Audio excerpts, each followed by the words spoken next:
All right, time to get some of this junk out and see what's going on in the power section and the power cable and the bias, so I can order parts to get this thing working right. So step one is just gonna be to cut this away.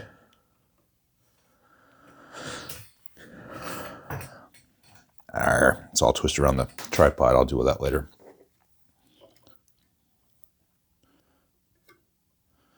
All right, so yeah, a wire going from here, the blue wire going to the power switch.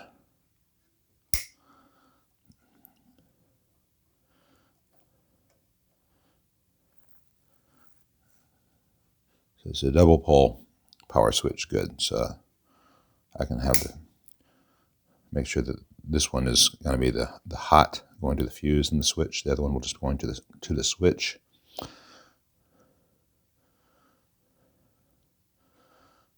And they have the green, the ground, going to this lug, which is also connected to ground. I think they're probably fusing the HT secondary, but I'll find out for sure just a second where that wire, what's being fused there. So we have ground. No, it's just this wire here going to the fuse. Yeah, it's gonna be the HT center tap is fused to ground. That's one way to do fusing. There's no problem with that, so I will retain that. So that's why you saw them having this green safety ground going here, but we will not have that going to the fuse ground, which is a fairly wimpy little ground. I'm going to do a dedicated chassis connection for that, but that can wait. Next, I want to get this grommet out for the power cord, because I don't want to just have the new power cord going through here into a knot on the other side. We can do better than that. If I can get the grommet out.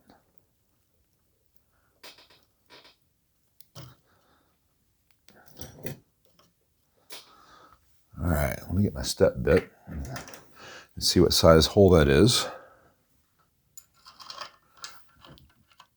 It's just under 3/8 now, and I need it to be a 1/2 inch to accept the holder that I'm going to use, and I'm going to be drilling into plexiglass.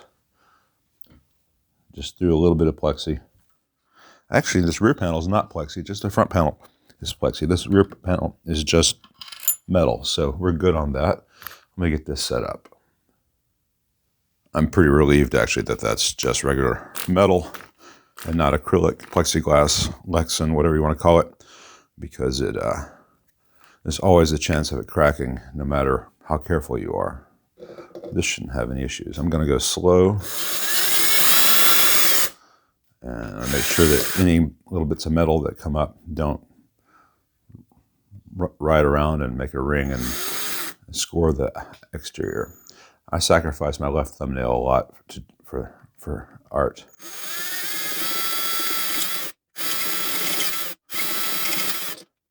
All right, one more.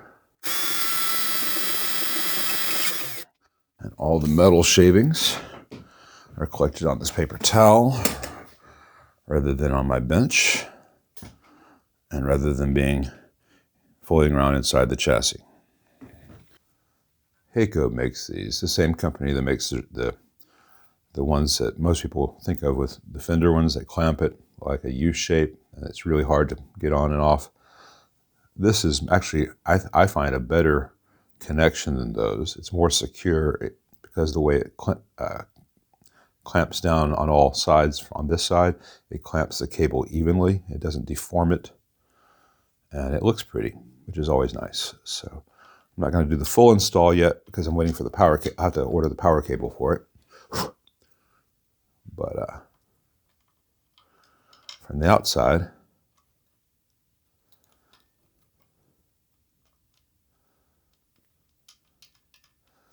it just looks like this. And the cable will come out. And it kind of looks good next to these. And it's not cramped. I was a little concerned about the space. I was more concerned about having to drill into acrylic, but we didn't have to. So let's look inside now. Got to figure out what's going on here in this fugly bias stuff versus what was originally going on here. And then there's what they originally did, and was it really the right way to do it? Do I need to do something else? We'll find out. I'm going to pull as much of this out of the way so I can see as possible.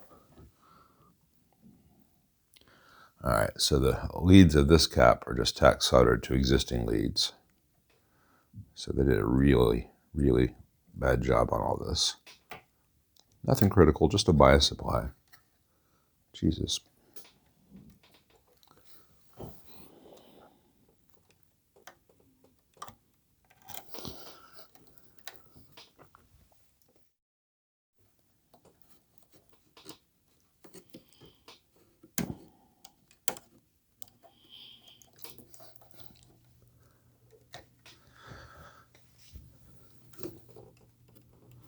If this had been the stock bias circuit, odds are they've been very quick to fix this correctly. Because they went in here and did all this craziness,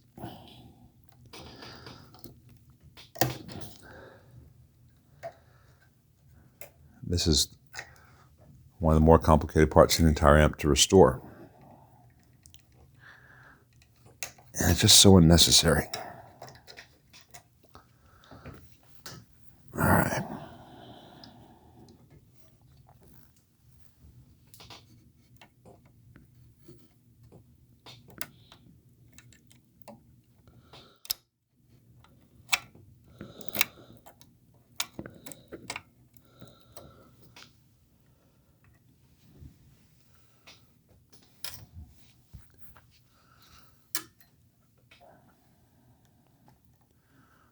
All right, it looks like they did a variation on a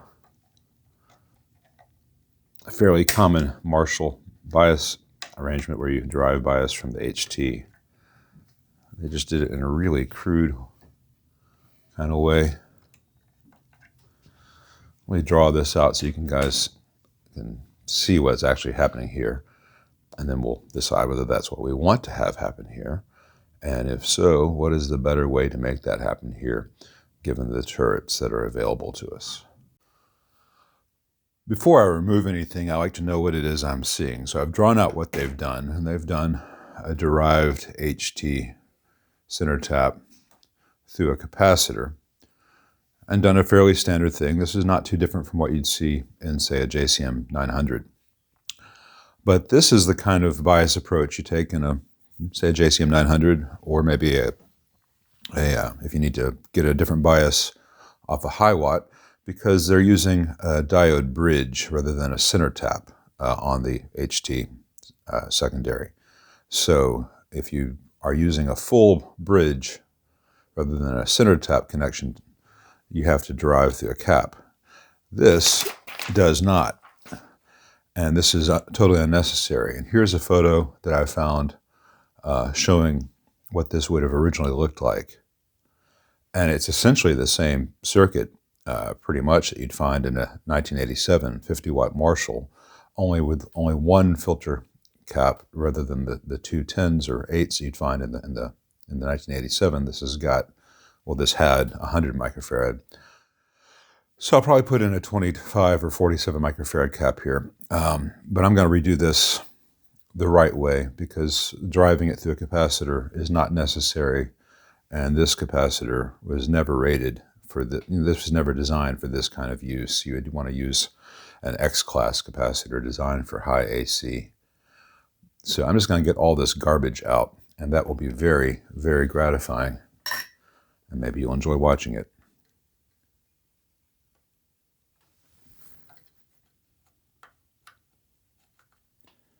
In my mind, there's a lot of take that's.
Okay.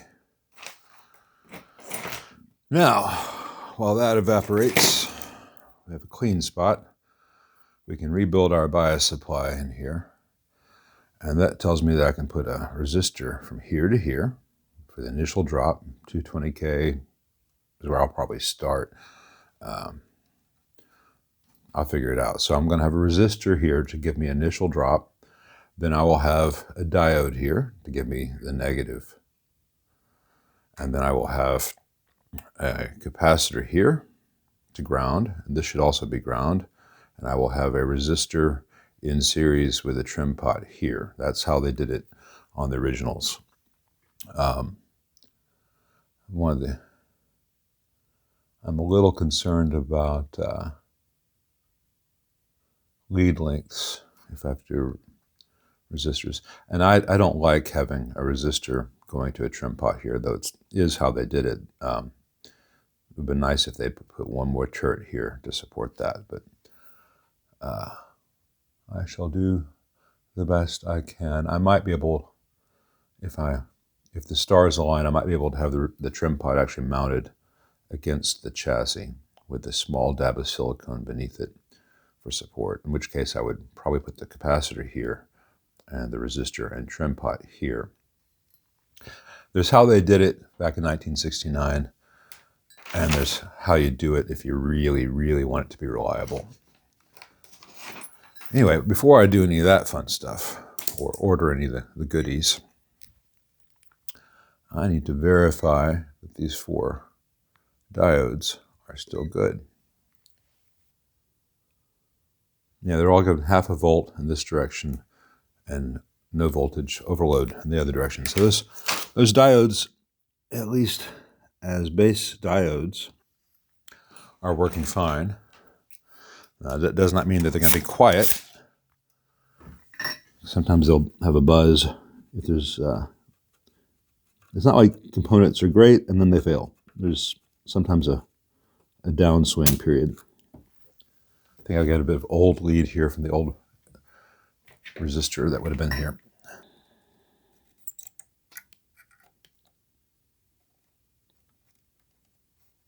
Yeah, there's that bit of old resistor lead. Now, because this part of the board has had so much rework done, before I power it on, I will be pulling the board up to make sure that all the connections on the bottom in these worked areas are still where they ought to be. And that will give me an opportunity to run the bias wire from right here to the connection in the power and the phase inverter where it goes. Now, looking through the amp,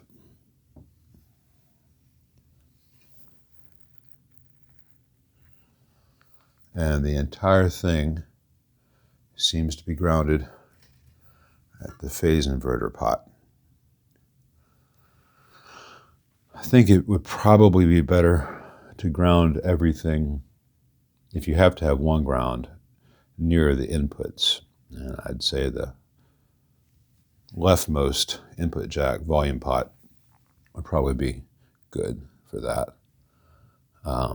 Better still would be to separate the bus wire into different sections. For instance, the tone stack and presence on one ground and all the inputs on another ground. We will get there. Some really ugly solder joints there too. Anyway, I will have to make sure that this presence pot's chassis connection is good, very tight, and all the metal surfaces are clean. But I think it is time for me to get my component ordered together now that I know what I'm going to do in the bias. And life will be better. While giving the octal sockets a closer look, I noticed they looked kind of weird. Let's see if I can do this on camera. That same gunk that was put in the pots was put in the tube sockets, at least the octals.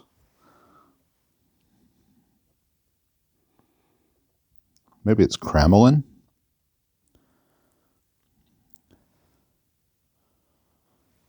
preamp sockets seem free of the garbage.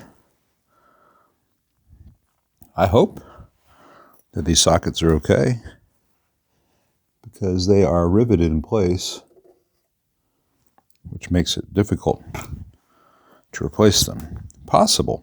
Everything is possible.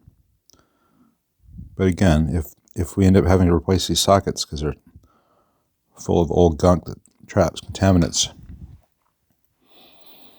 or has enough stuff in it that it no longer is a good conductor,